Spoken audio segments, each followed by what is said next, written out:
Bonjour à tous et à toutes, bienvenue dans le premier numéro du Flash d'information sur la TV Aminata 24. Communiqué de la présidence de la République, à l'invitation du président de la République du Ghana, son Excellence M. Nana Addo Akufo, le président de la République de Côte d'Ivoire, son Excellence Alassane Ouattara, a quitté Abidjan ce mardi 5 mars 2024 pour Kumasi, au Ghana, où il prendra part aux festivités marquant la commémoration du 67e anniversaire de l'indépendance du Ghana. Le chef de l'État regagnera Abidjan le mercredi 6 mars 2024, fait à Abidjan le mardi 5 mars 2024. Toujours en Côte d'Ivoire, lutte contre la cherté de la vie. Saisie de 427 sacs de riz de 22,5 kg d'une valeur de 5 17 250 francs CFA chez l'une des plus grandes entreprises spécialisées dans la commercialisation du riz en Côte d'Ivoire. À Djamé, village touché, la chefferie crie son mécontentement. Les travaux du 4e pont, qui devrait relier la commune de Yopougon à celle du plateau, sont au centre du conflit. L'avenue Reboul, traversant le village d'Adjamé, est destinée à être élargie pour accueillir une voie rapide facilitant l'accès au pont, ce qui entraînerait inévitablement le déplacement des populations. Au cours d'une conférence de presse, Jean-Marc Akrou, trésorier et coordinateur du village, a souligné que les habitants ne sont pas opposés au développement, mais exigent simplement d'être consultés et respectés dans le processus.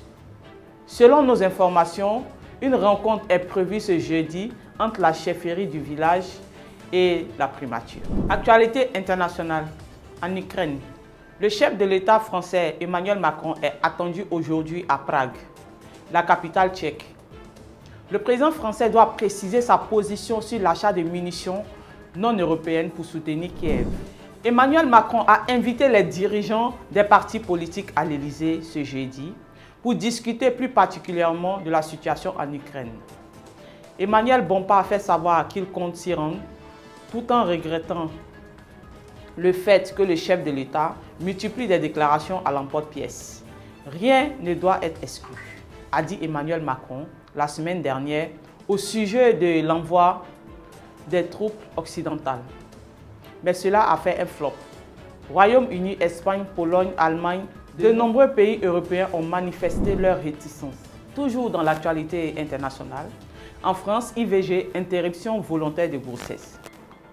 L'inscription de l'IVG dans la Constitution française fait l'objet d'articles de la part de la BBC, de la chaîne américaine CNN, du quotidien américain The New York Times, de l'agence de presse Associated Press, de la radio allemande Deutsche Welle ou encore du média public japonais NHK.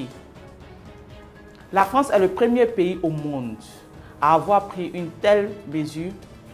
L'inscription de l'interruption volontaire de grossesse dans la Constitution a été adoptée hier avec 780 voix pour. Israël-Palestine. Les négociations entre le Hamas et les médiateurs internationaux continuent au Caire, la capitale égyptienne, dans l'espoir de parvenir à une trêve à Gaza avant le mois de Ramadan. Les médiateurs égyptiens, américains et qataris tentent d'arracher un compromis. Le mois du Ramadan doit débuter le 10 ou 11 mars prochain. Pollution Union européenne. L'Union européenne s'est accordée sur l'interdiction d'ici à 2030 des contenants plastiques à usage unique dans les cafés et restaurants des pays membres de l'Union européenne. Les contenants en papier et carton seront autorisés. Sport, football. 8e de finale de la Ligue des champions UEFA. Paris Saint-Germain, Real Sociedad, Bayern Munich, Lazio au programme. Deux affiches alléchantes sont au programme des matchs retour des 8e de finale de la Ligue des champions ce soir à partir de 20h. Après s'être imposé à l'aller sur le score de 2-0, le Paris Saint-Germain voyage en terre espagnole pour affronter le Real Sociedad, actuellement en panne de victoire en Liga. Dans l'autre affiche, le Bayern Munich devra impérativement s'imposer par 2 buts d'écart face à la Lazio de Rome pour s'éviter une élimination précoce dans l'arène des compétitions. À l'aller, les Italiens avaient battu les Allemands 1-0. Merci de nous avoir suivis sur Aminata 24 TV. On se retrouve pour un autre numéro de Flash 24 demain 18 h.